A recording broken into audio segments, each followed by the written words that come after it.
बगैचा हे गाछी में जरल है टिकला हो गेलै पक गेलै पूरा बगैचा हे मौगी हमर परसौती हो गेलै दे नहीं एक बार पैचा हे मौगी हमर परसौती हो गेलै दे ने आम भौजी पैचा हे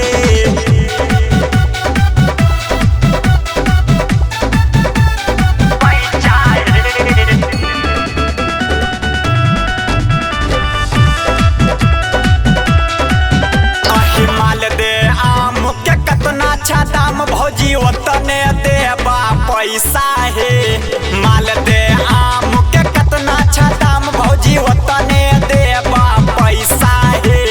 मौगी हमर परसौती हो गेलै दे नहीं एक बार पैचा हे मौगी हमर परसौती हो गेलै दे ने आम भौजी पैचा हे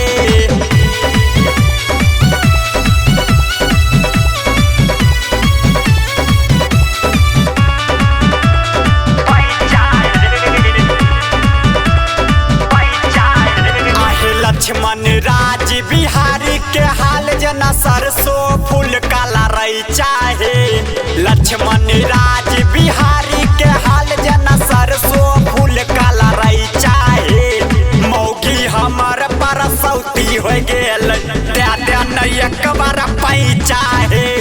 मौगी हमर परसौती हो गेलै दे ने आम भौजी पैचा हे दे गाछी में जरल है टिकला हो गेलै पक गेलै पूरा बगैचा हे